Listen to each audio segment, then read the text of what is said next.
Hello, salut à tous, j'espère que vous allez bien. Bienvenue à Tout se passe en Afrique. Je suis Christian Seri, votre agent immobilier. Je suis aux États-Unis, dans l'État du Texas et aussi dans l'Arizona.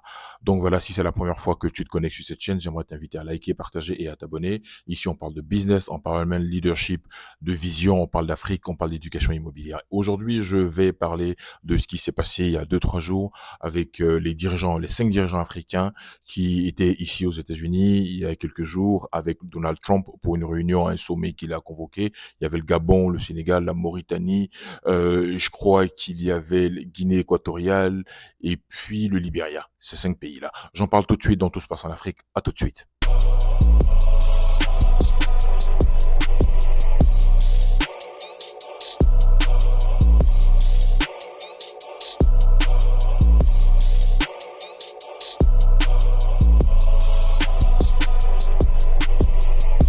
Hello, hello, salut à tous. En tout cas, bienvenue à Tout se passe en Afrique. Donc, je suis Christian Seri, donc je suis là. On parle d'Afrique et tout ce qui concerne l'Afrique nous intéresse. J'ai été consterné ces jours-ci par des images que j'ai vues du président Trump en train de vraiment manquer de respect à l'Afrique et à nos dirigeants africains.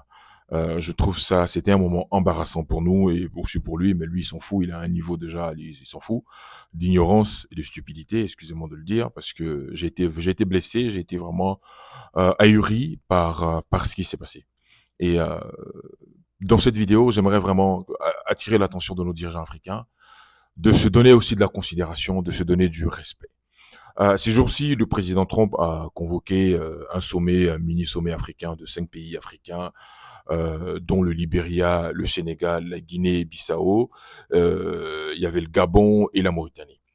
Je ne sais même pas à quoi servait ce sommet-là. Après, ce qui s'est passé il y a quelques jours, il y a eu une signature de paix entre le Rwanda et le Congo.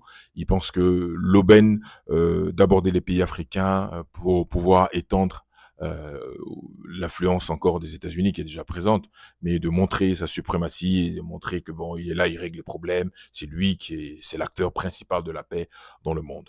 Une fois que j'ai dit ça, donc voilà, c'est pas ce qui m'intéresse. Ce qui m'intéresse, c'est la condescendance avec laquelle il accueille les gens, la condescendance avec laquelle il aborde les dirigeants africains. Je me suis senti vraiment humilié par la manière. Il a montré déjà ses carences au niveau historique, culturel, et connaissances, parce que comment tu peux poser la question au président euh, libérien? Il finit de parler, il lui dit You speak very good English, that's a beautiful language. I'm like, what? Comment tu peux? Et donc, si tu connais ton histoire, tu ne peux pas poser cette question au président du Libéria. Non, tu ne peux pas poser cette question au président du Libéria. C'est-à-dire qu'il connaît même pas son histoire. Il connaît pas l'histoire de l'Amérique. Pour poser cette question au président du Libéria, et fait troublant, c'est-à-dire que même quand tu es ignorant, tu prends le drapeau américain et tu prends le drapeau libérien, c'est la même chose. Sauf que le drapeau libérien, il a juste qu'une seule étoile. Donc les drapeaux sont similaires. Et quand tu prends le drapeau libérien, ça te rappelle le drapeau du Texas. C'est pareil, avec une seule étoile. Donc voilà, tu ne peux pas venir demander au président d'un pays, voilà, africain, qui est le Libéria, avec lequel les États-Unis ont quand même toute une histoire. Et je trouve ça ahurissant de son manque de culture, son manque de connaissances. Je suis désolé de le dire, mais je me suis senti, voilà. Et je pense que le président libérien, il y a un moment, quand tu lui dis ça, où est-ce que t'as étudié, où est-ce que t'as fait ton cursus universitaire, et il a bloqué, il était là, il s'est dit, je réponds à ça, je sais pas. Mais j'ai trouvé ça insultant et il lui a dit oui, j'ai fréquenté au Libéria. Mais c'est un président, c'est un président. On met pas un écervelé à la tête d'un pays. Même s'il est inculte, il y a quand même un minimum de culture que tu dois avoir pour être à la tête d'un État. Donc il est président d'un pays, il a quand même un minimum de connaissances et de culture. Donc voilà, il est le président du pays. Tu lui demandes où est-ce qu'il a appris à parler l'anglais parce que son anglais est très bon. Et attends, c'est une insulte. C'est une insulte. C'est une insulte. C'est un manque de respect. En Côte d'Ivoire, on dit, t'as les foutaises. Donc vraiment, il se fout de la gueule des gens. Il se fout. Un mépris total des Africains. Un mépris total. Donc s'il connaissait un peu son histoire, le Libéria, les États-Unis, pendant la période de l'abolition de l'esclavage, tous ce peuple qui a formé le Libéria, ils viennent de Virginia, ici aux États-Unis. Après que l'esclavage ait été aboli, Ils ont ramassé tous ces Africains-là, décidé de les retourner, de les ramener en Afrique pour créer le Libéria. Donc, si vous prenez la capitale du Libéria qui s'appelle Monrovia, il porte le nom de l'ancien président des États-Unis, Monroe. Donc voilà. Donc il y a toute une histoire. Donc ils parlent anglais. La langue officielle, c'est la langue anglaise.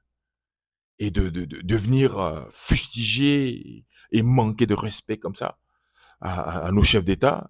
Nos chefs d'État aussi, franchement, ils doivent se revoir. On vous appelle tous là, c'est-à-dire que bon, c'est vrai que les États-Unis, c'est un grand pays, ils sont riches, ils sont puissants. Donc un seul président assis en face de 5 autres présidents, voilà, africains. Mauritanie, on prend la Mauritanie en termes même de ressources ou en termes de superficie. La Mauritanie, c'est un grand pays. On prend le Sénégal, c'est un grand pays. On prend la Guinée équatoriale, même si ce pays est petit en termes de superficie, mais ce pays a beaucoup de ressources. On prend le Gabon, rempli de pétrole. Donc, en fait, ce sont des pays africains qui sont riches au niveau souterrain, au niveau sous-sol, mais à l'extérieur, il y a pas grand-chose. Donc, c'est une manière aussi de nous faire comprendre qu'on doit travailler au développement de l'Afrique. On doit travailler au développement de l'Afrique. Comment un seul pays invite 5 pays, allez, ramenez-vous ici, allez hop. Et t'as l'impression que c'est, voilà, je suis le président et voilà, vous êtes les petits, allez, parlez-moi, dites-moi. Et ce que je trouvais aussi vraiment très, très, très, très, j'allais dire, irrespectueux du président américain, le président du Sénégal est en train de parler, il est en train d'expliquer un peu les ressources du Sénégal. Il le coupe, il lui dit non, non, arrête de parler de ça, et bon, c'est bon, on va pas trop parler de ça, parle-moi d'autre chose là, c'est bon, le programme est un peu long. Waouh! J'étais là, je me suis dit waouh! Waouh! Et personne n'a, je sais pas, c'est comme là des bons petits élèves. Oui, oui, oui, amen. Oui, oui, oui, amen. Je me suis senti vraiment, je me suis dit, waouh, l'Afrique, on a du chemin.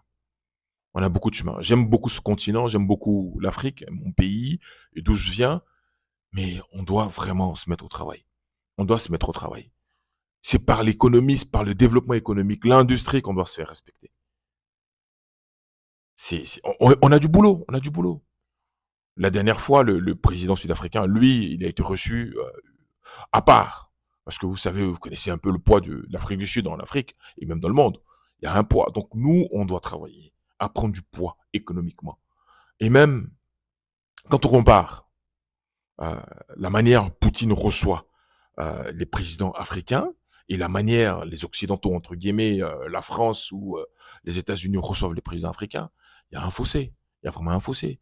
Poutine, il met tous les efforts, c'est-à-dire que on a vu la dernière fois, le président malien a été reçu par Poutine. C'est une table où tous les dirigeants maliens étaient d'un autre côté, les dirigeants russes étaient d'un autre côté. Il les a reçus à la taille d'un président, un chef d'État. C'est quand même, voilà, on a beaucoup de travail à faire. On a beaucoup de travail à faire. Et là, c'est un manque de respect, mais total. Total. Je sais pas ce que toi tu en penses. Je sais pas comment tu t'es senti lorsque le président américain pose la question au président libérien. Ouais, tu parles un bon anglais, hein. Bon, il y a vraiment du chemin. Il y a vraiment du chemin à faire. On doit se mettre au travail. On doit vraiment se mettre au travail. Voilà. Si tu es indépendant, si ton économie est forte, on peut pas te parler comme ça. On peut pas t'inviter le lendemain là, deux jours avant, on te donne, je sais pas, une notification. Là, allez, hop, hop, hop. Tu te ramènes là dans 2, 3 jours. Alors, je vais te parler. Il fait pas ça avec l'Angleterre, il fait pas ça avec l'Allemagne, il fait pas ça avec la France, il fait pas ça avec l'Italie. Bon, voilà. Voilà, suivez mon regard. Vous avez compris. On a du travail. On a du travail. Il faut se faire respecter pour qu'on puisse te respecter. Je sais qu'on a Paris ou bien les États-Unis n'ont pas été construits en un seul jour. Nous aussi, on peut le faire. Les Chinois l'ont fait en moins de 30 ans. Les Coréens l'ont fait. À Dubaï, ils l'ont fait. On peut se mettre au travail. Avec des partenariats win-win, on peut se mettre au travail. On peut réaliser de grandes choses. C'est ce que c'est vraiment le cœur un peu lourd que je fais cette vidéo parce que je me suis senti vraiment triste et en même temps blessé par cette attitude-là où on traite nos présidents, on traite nos dirigeants de cette manière. Il y a du chemin. Je vais pas être long. Je m'arrête là.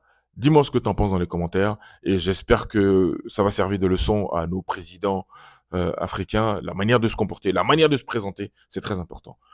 Moi, sérieusement, je reçois le président là, je suis à la table, tu me dis ça, je lui rappelle l'histoire gentiment pour lui dire que les Libériens viennent des États-Unis. Je vais lui dire ça cash. Et il y a pas longtemps, hein, lorsqu'il a voulu faire la même chose avec le chancelier allemand sur Hitler, il a repris direct. Il a repris, hein. Il lui a fait comprendre directement, gentiment. Voilà. C'est pas manquer de respect, mais il faut rétablir les choses. Donc voilà, like, partage, abonne-toi. Je suis Christian Serré, je suis agent immobilier ici aux États-Unis, dans les États du Texas et de l'Arizona. Donc si tu connais, tu as un frère ou un cousin qui est aux États-Unis, qui veut acheter un bien ou qui va investir, même tu es en Afrique, tu veux investir aux États-Unis, voilà, n'hésite pas à me contacter, je serai super ravi de pouvoir t'aider et t'accompagner dans ton investissement immobilier ici aux États-Unis. Like, partage, abonne-toi et à très bientôt. Allez, salut, bye bye.